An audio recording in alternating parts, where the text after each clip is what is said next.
نحمده ونصلي ونسلم على رسوله الکریم اما بعد۔ پچھلے ہفتے میں نواسۂ رسول حضرت سیدنا حسین ابن علی رضی اللہ تعالی عنہما کے متعلق چند معروضات میں نے آپ کے سامنے رکھی تھی۔ میری ان معروضات کا مقصد صرف یہ تھا کہ حضرت سیدنا حسین رضی اللہ تعالی عنہ کی عظمت اور آپ کا مقام اور آپ کا مرتبہ اس سے کسی کلمہ پڑھنے والے کو انکار ممکن نہیں ہے، لیکن کچھ لوگوں نے میرے اس بیان پر منفی رد عمل کا اظہار کیا۔ میں نے اس بیان میں یہ کہا تھا کہ حضرت سیدنا حسین رضی اللہ تعالی عنہ نواسۂ رسول بھی ہیں، فرزند حیدر کرار بھی ہیں، اور سیدہ فاطمہ رضی اللہ تعالی عنہا کے دل بند بھی ہیں۔ آپ کو گھٹی امام الانبیاء صلی اللہ علیہ وسلم نے لگائی تھی اور آپ کے کان میں آذان آپ ہی نے کہی تھی، لیکن یہ ساری شانیں اور یہ ساری عظمتیں اور یہ سارے اوصاف یہ ثانوی درجے کے ہیں۔ حضرت سیدنا حسین رضی اللہ تعالی عنہ کی اولین عظمت یہ ہے کہ وہ نبی اکرم صلی اللہ علیہ وسلم کے صحابی ہیں۔ اس پر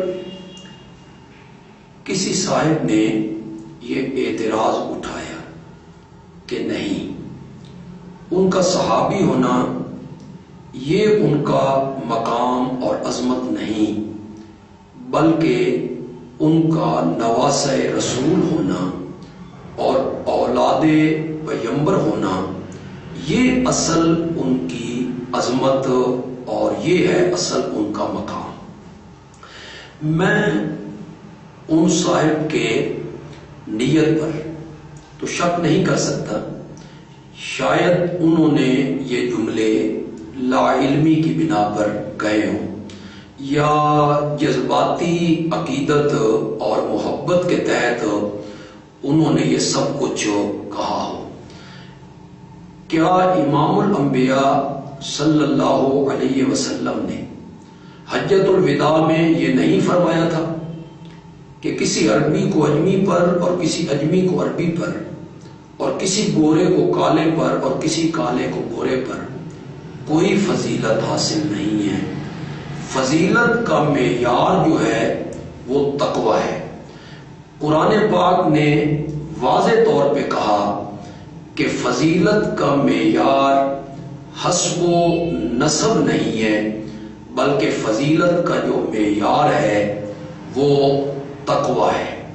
تو حضرت سیدنا حسین رضی اللہ تعالی عنہ کی اصل عظمت یہ ہے کہ وہ نبی اکرم صلی اللہ علیہ وسلم کے صحابی ہیں، اور یہ صحابی رسول ہونا اتنے بڑے شرف کی بات ہے اور اتنی بڑی عظمت کی بات ہے کہ بعد میں آنے والے سارے تابعین اور تبع تابعین اور ائمہ مجتہدین اور مفسرین و محدثین، اولیاء و اتقیاء، اصفیاء، علماء، شہداء، یہ سارے لوگ بھی مل جائیں تو ایک صحابی رسول کے مرتبے کو نہیں پہنچ سکتے۔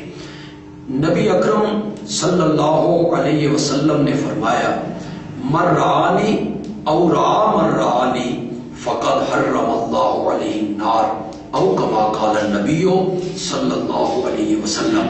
جس نے ایمان کی حالت میں مجھے دیکھا یا میرے دیکھنے والے کو دیکھا، اللہ نے اس پر جہنم کی آگ حرام قرار دے دی ہے۔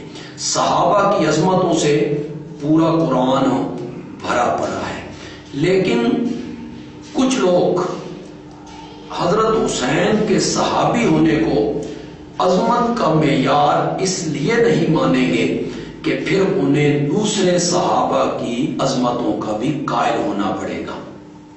اس دوست نے یہ بھی لکھا اور یہ بھی کہا کہ نماز میں اہل بیت کا ذکر ہے، درود میں اہل بیت کا ذکر ہے، تو میں ان کو سمجھانے کے لیے کہوں گا کہ اہل بیت کا نہیں، آل محمد کا تذکرہ ہے۔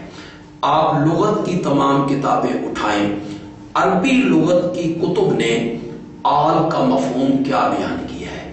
آل کا مفہوم ہے متبع، پیروکار۔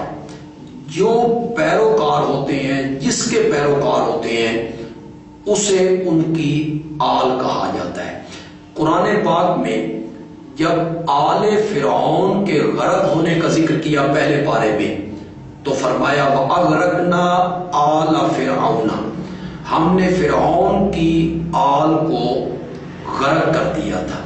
تو وہ غرق ہونے والے کیا فرعون کی اولاد تھے؟ وہ غرق ہونے والے کیا فرعون کی ذریت میں سے تھے؟ وہ غرق ہونے والے کیا فرعون کی نسل میں سے تھے؟ ان کی تعداد تو لاکھوں میں تھی۔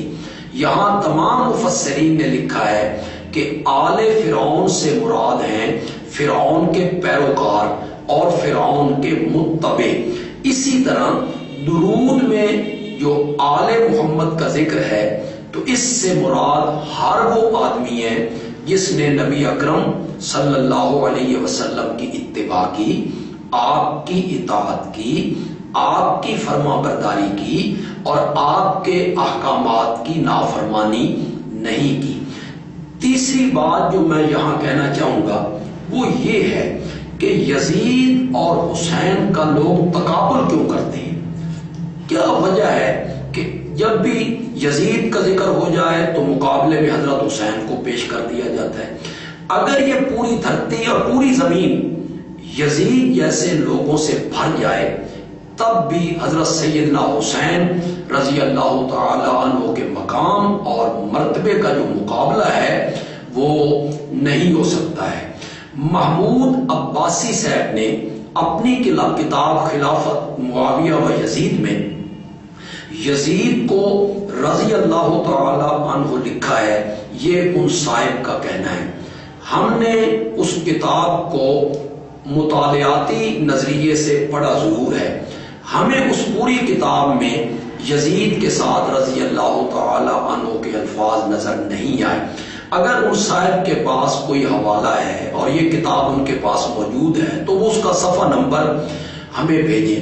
ویسے بھی ہم محمود احمد عباسی کی کسی تحریر کے یا کسی نظریے کے ہم جواب دہ نہیں ہیں۔